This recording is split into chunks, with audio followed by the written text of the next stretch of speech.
नमस्कार दर्शक बंधु। आज एक नूतन अध्याय आपण मानु स्वागत। बहु लोकंकर मेसेज आछि जे आपण शॉर्ट वीडियो करूछंती, शॉर्ट वीडियो रु आमे अधा जानिया पाउछु, अधे जानि पारुनु। तेणु आपण टिके लॉन्ग वीडियो करंतु जहा कि आमे किछि अधिक शिक्षा पाइबु। ठीक अछि, आज मैं जो लॉन्ग वीडियो करिया जाउछि, दया करी आपण माने जो माने नुआ अछंती आपण मो चैनल को सब्सक्राइब करेंगे, आउ लाइक करेंगे, आउ बेल आइकन दबाई देवे। फल आपन को जितेबाला मोर जिते वीडियो करी आपण मानक डायरेक्ट नोटिफिकेशन आसो आपड़ देखिपर। आज टॉपिक हूँ वर्षा दिन में पोखरी में माछ मरती कहीं। साधारणतः वर्षा दिने माछ मरिया कथा नुह, कहीं वर्षा दिन टा हूँ सबुठ भल दिन जहाँकि माछ पानी सफिसीयंट थाए।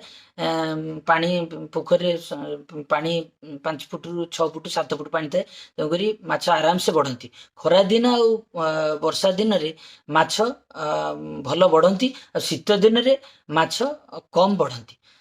तेणु वर्षा दिन में तेबे माछ कहीं मरती। प्रथम कथा है आपण देखंतु, मु देखिछि बहुत चाषी कौन करती जिते माछ छाड़ती से माने काउंटिंग मेथड रे अप्लाई करते। माने काउंटिंग मेथड को गणी की आपण माछ छाड़िबे। गोटे एकर रे आपण मैक्सिमम 3500 माछ छाड़िबे। गोटे एकर रे 3500 लोक कौन करिवे, 10,000 माछ छाड़िदेवे। 10,000 माछ जतले छाड़िबे, से माछ जतले बढ़िबो, खाद्य भी सफिसीयंट दिया जीवनी। खाद्य भी जी पाइला किए न पाइला, फल कौन हम माछ लांज सरू हो, मुंड बड़ हो, फल माछ मरबे। द्वितीय कारण है पोखरी रे चून, पोखरी पानी रे चून पकांतिनी। चून जदि पकेबेनी वर्षा दिने, साधारणतः जो वर्षा हुए से पानी स्तर बढ़े, तेणुक चून अंश तो न थाए। से जब चून न पकाए तो आल्कालिनिटी ड्रप हुए, आ पीएच टा कमी जाए। फल कौन हम रोग हबार चांस बढ़ी जाए। तेणु आपण मैंने नियमित चून पकाइबा आवश्यक। तृतीयतः पत्र सड़ी जाए। पत्र कौन ना, जदि साधारणतः पोखरी मान गाँ पोखरी मानक गछ, चाकुंडा गछ, सब विभिन्न प्रकार गछ थाए, तार पत्र पड़ी से कौन करे सड़े।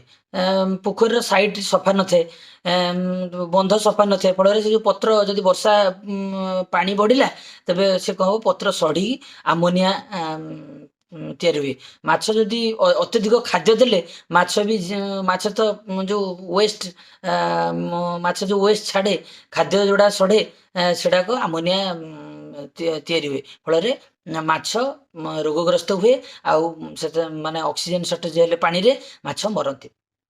तेणु आम सतर्क रहिबा।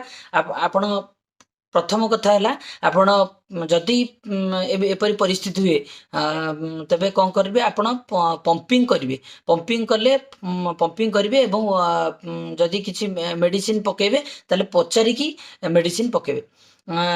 चून प्रति ध्यान देवे। चून नियमित व्यवधान रे चून पकेबे। आउ पानी टेस्ट करेंगे। पानी टेस्ट करी मेडिसिन चून पकेले भल। आ जदि आपण पानी टेस्ट न करि पारले चून नियमित व्यवधान में किछि किछि पकई पारिबे। चतुर्थ कारण है एक्सेस खाद्य जदि आपण पकेबे, माछ खाद्य खाइबेनी। वर्षा दिने देखिए मेघुआ जदि पाग देइथबो, वर्षा हो नथिबो, मेघुआ पाग देइथबो, सेठी कौन हम माछ खाद्य खाइबेनी। आमे गुड़े खाद्य देदेबा, खाद्य देले कौन हम माछ खाइबेनी, खाद्य गुड़ा नष्ट हबो, सड़िबो, सेठी भी आमोनिया बढ़िबो। तेणुक एति मन रखिबे, वर्षा दिन रे पोखरी रे माछ मरिया कथा नुहे, किंतु जदि मरुची आमे जानिबा जे आमे किछि त्रुटि करूची। तेणु आमे नियमित भाव में चून पकेबा। जदि वर्षा रे माछ बौड़ले कि मेघुआ पागरे माछ बौड़ले तेबे पंपिंग करबा। जदि इमरजेंसी ये दरकार आमे पंपिंग करबा। आउ मेडिसिन मारिया, मेडिसिन जदि मारिबा खरा दिन मारिबा, खरा हेले मारिबा। सेटा टी ध्यान दबा। आज मु एतिकी रे टॉपिक बंद करूची। नेक्स्ट वीडियो को आपण माने अपेक्षा करिवे। धन्यवाद।